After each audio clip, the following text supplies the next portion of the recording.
Our first guest is an accomplished actor and comedian, and he will next be seen in the Sci-Fi Channel movie The Lost Room. Please welcome to the final night of Impressionist Week, the very talented Kevin Pollak, ladies and gentlemen.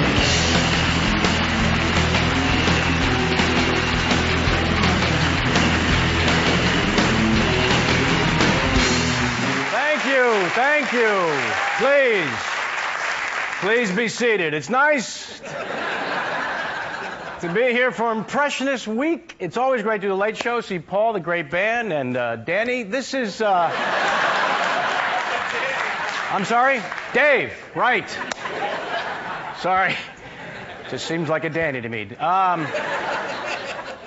No, a lot of people may not know I started out as a comedian impressionist, and what's weird, though, now, of course, I was lucky enough to eventually go on and do a few movies, several, actually. I don't know exactly how many. 54! The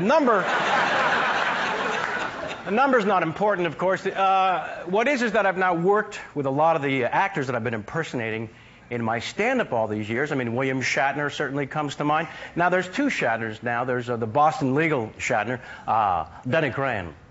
And then there's the Star Trek series, Spock. He's got a ray gun. And although, a few years ago I did this movie called Indian Summer. Thank you both for seeing it. And I got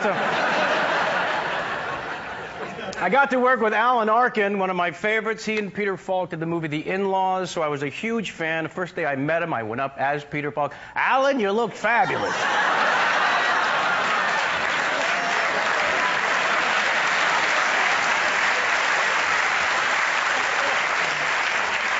Have you lost weight? Because you look terrific.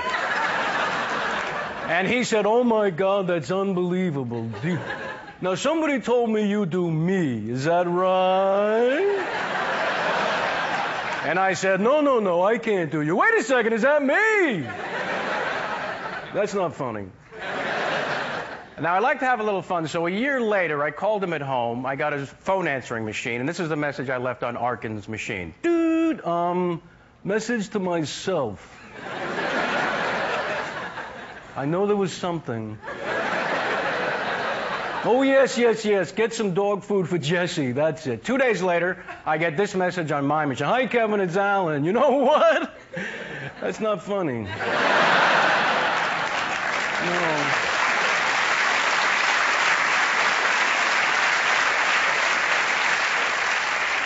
Because there was about 9 minutes there where I did not remember leaving that message. But now my favorite, of course, is Christopher Walken. Yes. I had fun with him a couple of weeks ago, of course, Halloween. I don't dress up for the parties. It's really to scare the kids who come to the door to get the candy. So this year they got Christopher Walken. Hi! Trick or treat.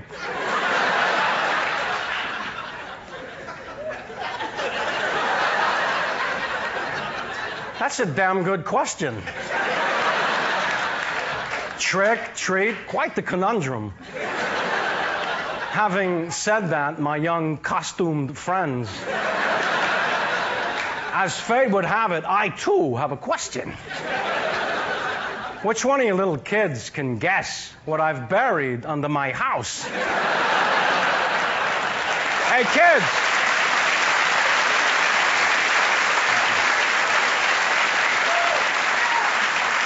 Well, he's just so perfectly odd to me, you know? Like you try to have a conversation with him, it seems like all of his thoughts are completely disconnected, you know? Hey, Chris, how's it going? I haven't seen you. Well, Frankenstein never scared me.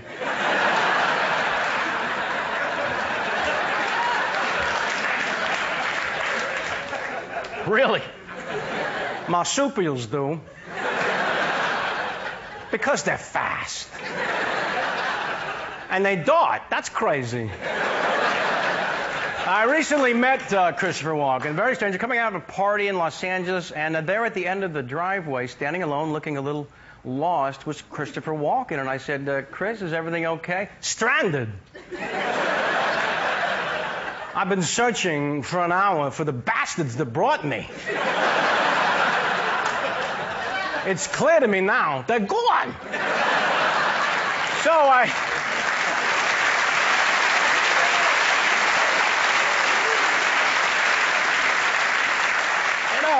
I offered him a ride, and he accepted, so we're going to my car, and I remember that I had a break-in recently, so I had a new alarm installed. It came with a button you push, and it starts the car before you get in. So as we were approaching the car, I thought, this is going to be fun. So we're just a few feet away from the car, and I start the car, and he goes, wow! Your car is alive. Chase me.